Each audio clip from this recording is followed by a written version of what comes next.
ओम शांति। ब्रह्मा बाबा के 18 कदम, आज 13वां कदम।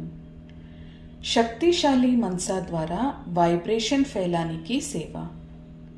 जैसे ब्रह्मा बाबा रात को जाग करके भी वाइब्रेशन फैलाने की सेवा करते थे, इस बात में जो ओटे सो अर्जुन।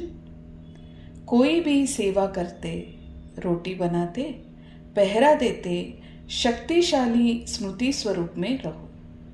मनसा से विश्व की सेवा करो। विश्व सेवादारी एक काम नहीं, डबल काम करते हैं।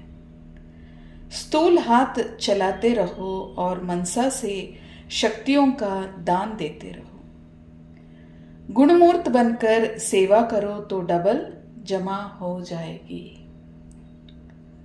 आज बाबा समझाने दे रहे हैं कि शक्तिशाली मनसा द्वारा वाइब्रेशन फैलाने की सेवा।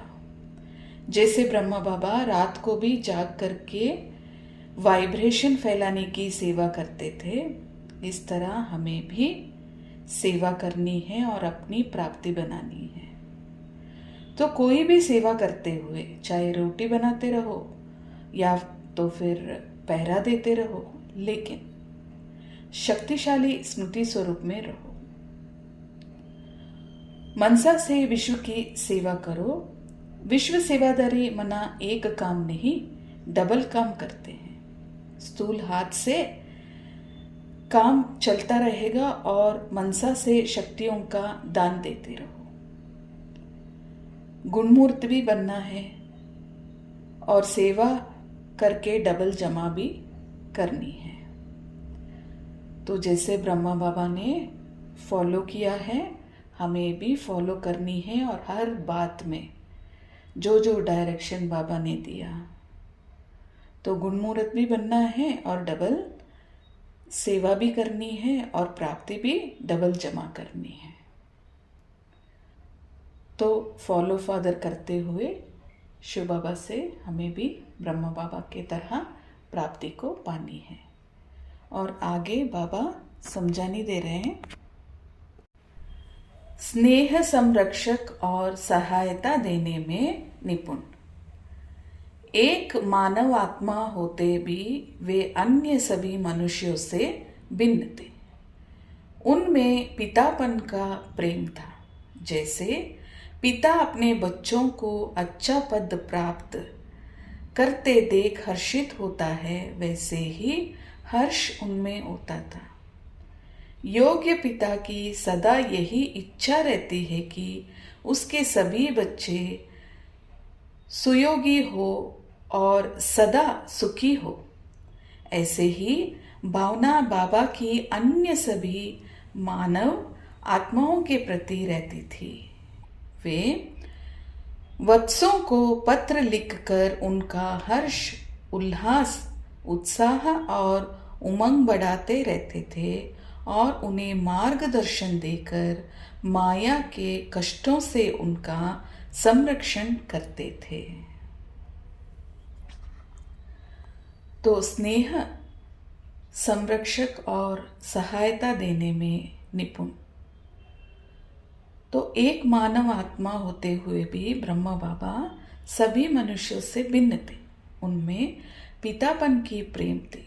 जैसे पिता को अपने बच्चों को अच्छा पद प्राप्त करते हुए देख हर्षित होता है, वैसे ही ब्रह्मा बाबा हर्षित होते थे और उनमें सदा यही शुभ भावना और शुभकामना थी कि मेरे सब बच्चे सुयोग्य और सदा सुखी हो।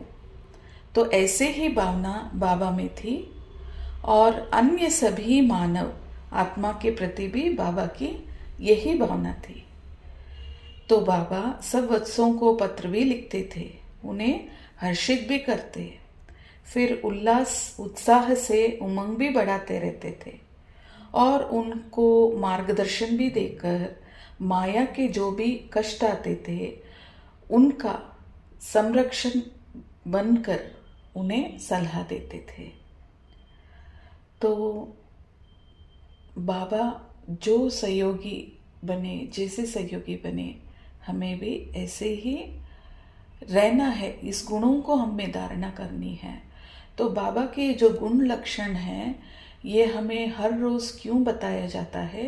क्योंकि हम भी विष्णु वंशावली में आने वाले बच्चे हैं। तो जैसे बाप वैसे बच्चे, तो हमें भी ब्रह्मा बाबा के जैसे बन के दिखाना है। और आज अपनी शक्तिशाली मनसा द्वारा सकाश देने की सेवा करो। कोई भी ये नहीं कह सकता कि हमको तो सेवा का चांस नहीं है। कोई बोल ही नहीं सकते तो मनसा वायुमंडल से सुख की वृत्ति, तो सुखमय स्थिति में सेवा करो। तो आज सेवा की डायरेक्शन ऐसा है कि कोई ये नहीं कह सकता कि मेरे को सेवा करने का मौका ही नहीं मिला। तो कोई बोल नहीं सकते हो तो वाइब्रेशन, मनसा वाइब्रेशन से सुख की वृत्ति, सुखमय स्थिति से सेवा करो। तो तबीयत भी ठीक नहीं है तो कोई बात नहीं, घर बैठे भी सहयोगी बनो। सिर्फ मनसा से शुद्ध संकल्प का स्टॉक जमा करो, शुभ भावनाओं से संपन्न बनो। देखिए सेवा के लिए कितनी कितनी युक्तियाँ बताई जा रही है। तो घर में बैठे बैठे भी अगर तबीयत ठीक नहीं है तो घर में ही बैठे सबको शुद्ध संकल्प का स्टॉक जमा करो और शुभ भावनाओं से संपन्न सेवा करते जाओ। वाइब्रेशन, शुभ भावना, शुभ कामना की फैलाते जाओ। अच्छा, ओम शांति।